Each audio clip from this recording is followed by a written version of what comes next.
What is going on, friends, and welcome back to the Minecraft Hub channel. Today we are finally taking a look at Hermitcraft Season 9. It's been a while since we've covered Hermitcraft, but it is getting to that point in the season where the mega bases are starting to be constructed, so now it's time to take a look at Hermitcraft and all the really cool builds that are going on so far this season. And obviously we are still very early in the season, so some people have not started working on their mega base or have been working on a lot of other really cool projects, so not everybody is going to be featured here today, but we are going to cover the bases that have begun to be constructed so far. First up today with a huge start to his mega base is Impulse. This is a really cool looking base. He basically built up the entire front facade of this base, and then the interior is going to be inside this huge mountain behind it. I think this is a really cool build. Impulse has always done a great job of making massive builds. They're not super highly detailed, but because of the pure size of them, they have enough details where it looks like a really great build, and I've always loved that about Impulse's building style. He also went ahead and terraformed some of the surrounding area, working on this mountain a bit, and then he cleared out a lot of the stone in front, kind of making it completely level to begin building on that section of the base. This base features a ton of deep slate and also a ton of copper, so this is a very costly base because these materials take forever to get. Deep slate takes a lot of time, and copper can just be hard to find if you're just mining it. Next up though, we have Iskall, and Iskall has started work on the Omega Cave. He's started putting up some little features in here. He's got a stairway down to the main portion of the cave, and he started work on a build on the inside that connects to the outside of the Omega Cave as well. We're actually really early into this base, but I am super excited to see what Iskall does inside of here. He's got a huge amount of room to work with and should be able to construct something really amazing inside of this cave. Next up, we are checking out Keralis, who's been doing a ton of interior work on the inside of his modern home, which he built as a starter base for this season. Inside of this base, we have a bunch of different farms. Right here we have sugarcane, and then back here he actually built a brand new farm to get more end rods, making a farm out of the chorus fruit trees. And I haven't actually seen anybody build a farm with these before. I don't know why. A lot of people just don't really know that you can farm it, or they don't really want to farm it because it's kind of a odd thing to farm in Minecraft. But I do love seeing new farms. He of course built it up with an end style as well, which makes a lot of sense since it is of course for the chorus fruit. But then he's going to be able to make a bunch of inroads with this and start working on his mega base, which is going to be out in this portion of the world. He hasn't actually started working on it yet, but he does have a location in mind for it. This is going to be kind of a Scandinavian style build, so I'm super excited to see what he decides to do over here. He's got a lot of sandy islands and some spruce forests over here, so it really should turn out into a pretty cool looking base, especially with somebody as good as building as Keralis. Next up, Mumbo Jumbo has finally made a return back to Hermitcraft and started working on the outline of his mega base. This is very similar to what we saw him do last season, making the huge outlines and then just within the next couple episodes actually building up the foundations of his base, so hopefully we start to see some foundations laid out within the next week or two. I'm not really 100% on how this base is going to turn out. I believe he's combining the industrial district that he usually does into his own base right here, and it's of course going to include a vault as well, because that is Mumbo's big thing for this season, which is vaults. And he actually made a deal with Grian where Grian could try to break into this vault throughout the season, and if he did succeed, then he would get everything that was in Mumbo's vault. This sounds like a super fun challenge, so I'm super excited to see all the interactions between them throughout the season, but for now, Mumbo's huge outline is pretty cool looking, and I like that he actually wrote out where each thing was going to go. He's got the farms, the storage, and the vault, and so I really can't wait to see this actual structure be built up very soon. Next up, Pearlescent Moon has started work on her base as well, making a huge terraform structure right across from the opening to Impulse's base.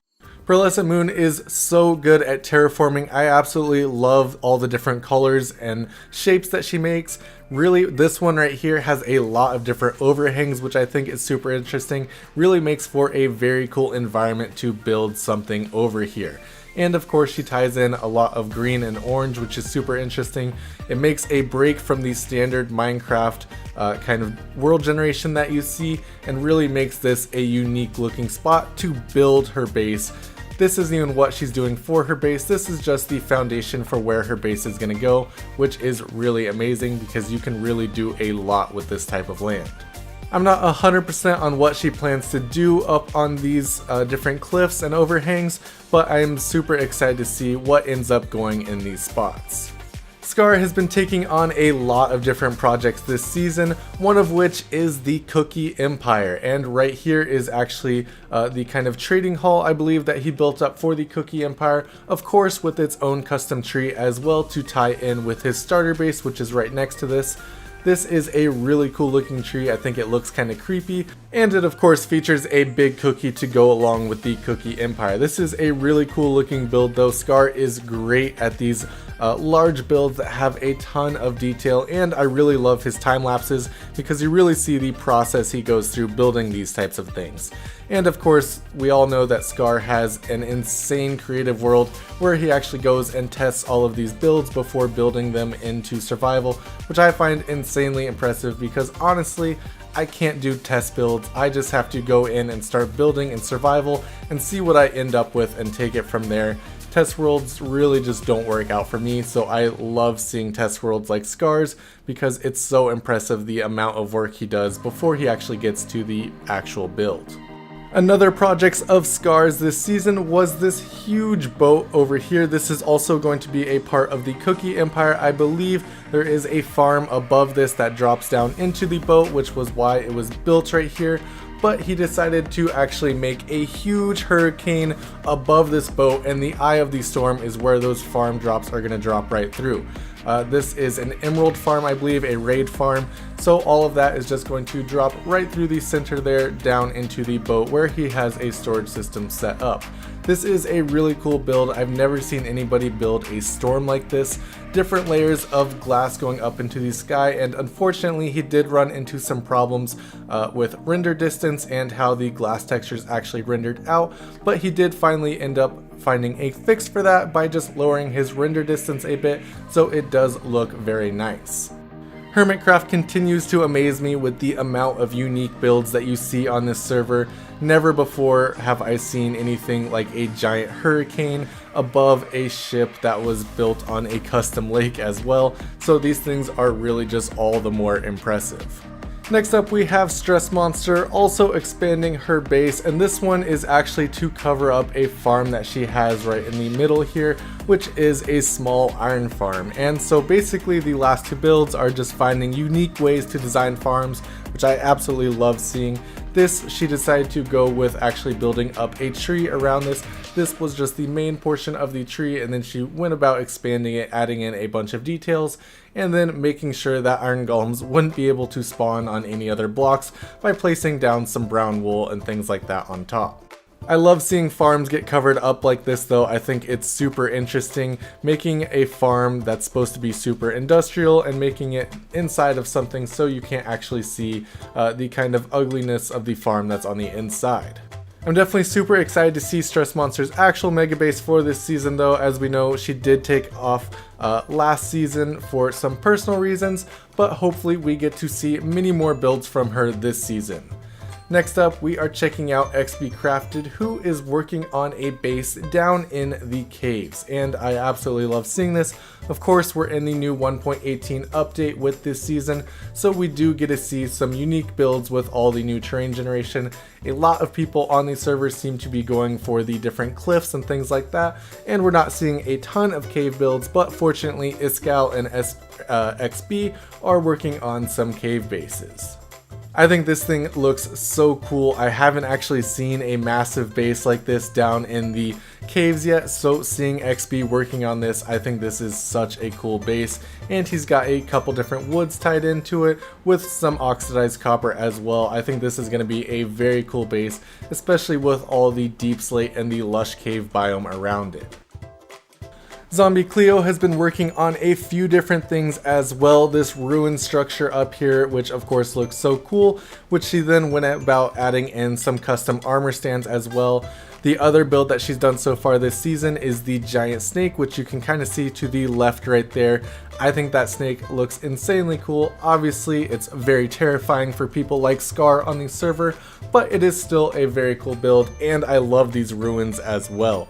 Such a unique design in Minecraft, finding these types of ruins and also tying in the different types of vines and the glowberries that we have now. And of course, Zombie Cleo is a master at armor stand work. If you've ever used this data pack, then you know it's very tedious to actually make all of these armor stands work using the different book and then getting all the arms and legs set up. So it's super impressive when you do see these different armor stand builds, because it's super tedious but looks amazing in the end. Next up, we are checking out Cubfan, who is currently in the basement of Scar, and I believe it's kind of Scar and Green's basement just because it's so large down here, but it is very cool looking that he's got this kind of personal cave down here, and I'm not too sure about his plans throughout the season, but he does have some farms and things going on down here so that he can actually start producing some materials not only to sell to other hermits, but for himself as well. He has definitely made this cave look very homely though. I absolutely love the kind of terraforming that he did for the roof of it. Adding in all the moss and glowberries made it look like a very cool looking cave base. Next up, we've got Doc M77, who's doing some insane things on the Hermitcraft server as usual. First up on this world, he basically built a world eater to take down a lot of chunks in this area. He then decided to flatten out these chunks right here because this is where the mega base is going to go. And I believe he said that this was just the entrance to the mega base. He's measuring this thing out in chunks, so that should tell you how big this thing is going to be. It's going to be absolutely massive. I believe he said that this right here, this outline, of course he hasn't built any actual structure on it yet, but this is going to be the entrance to the Hall of the Goat. Obviously that doesn't give any huge ideas to what this could be, but I am sure we are going to find out in his next episode exactly what this outline is going to turn into, but I am very excited to see it. Doc M is one of the craziest hermits, building some insane things on this server.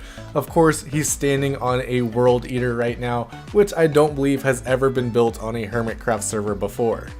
Next up, False Symmetry has begun work on her base as well, and this base is actually coming along quite nice. She's got a lot of the work done on this base so far, or at least a lot of the outline and the basic structures for it. She's got this huge outline on the ground here, this grass patch within these huge ice cliffs, where she's going to be building this entire base. I absolutely love False's building style, especially some of her bases like Hermitcraft Season 7. The insane, futuristic, huge base that she built. I'm really excited to see exactly what she's doing this season. Obviously, we kind of have an idea right here, some sort of castle type build from this look that we have right here. But I am very excited to see the final product of this because I know it's going to look amazing, especially with all the detail work that's been done on it already. Mixing in these different blocks to really give the walls some texture, of course, helps a base out a lot, and she is still very, very early into this base, so I'm super excited to see what it's going to look like in the end. Gemini Tay's been doing some very interesting things so far this season. The first project she took on, or one of the first projects she took on, was building up a guardian farm, and Stress Monster came and helped her out with this. Impulse, of course, went ahead and did the auto sorting redstone down in the collection system, which Jim so kindly set up a sign for. But that whole project is done now. Jim has begun moving in some villagers and things like that into this area to set up some trading as well. But she's basically using this as in order to get a ton of resources for not only herself but the other hermits. Her actual base is not being built yet, but she has set up a storage system over where the base is going to be built. Draining an ocean monument and making a guardian farm though is of course no small task, so that's why she hasn't started work on her mega base yet. Of course, we are still very early in the season and hermits move extremely fast, already having a guardian farm and some villager trading, and now she's got an area where she's going to be setting up her base as well. Next up, Green has been working on building some rocks in his world. This one, this absolute huge one, I think this thing looks insane. I was a little iffy when he announced his idea originally while building the entity, but after seeing this huge boulder that he's got here leaning up against the other boulders in the area, I think this is going to be an insanely cool base. And of course, he's putting structures on this as well. This is one of the first structures he built up on here. I think this thing looks so cool, but the coolest thing that he has built for this mega base so far is actually the nether portal for it. This nether portal looks so cool. Of course, it's unlit right here, but this floating kind of circle, kind of magical portal, I think is such a cool idea. This is something that I feel like would be in Halo. If you've ever played Halo, you probably get what I'm talking about. But I think this looks so cool and definitely ties in really well with the huge boulder that he's already built up over here. And Mumbo's going to be his neighbor yet again, which should be super fun. Next up, BOO has been working on some massive things so far this season. This right here is the huge facade to his base. His base is going to be in the mountain behind it, but this huge facade is what he's been working on so far. I think this thing looks so cool. It's also massive. This thing, as you zoom out, you really see the full scale of this. He is just one tiny little speck against the huge facade that he actually built up right here.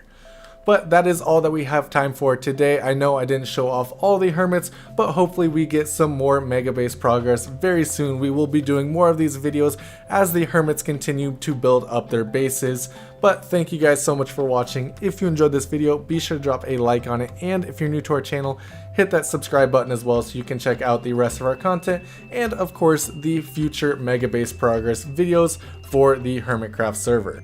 Anyways, thank you guys so much for watching, and I'll see you next time.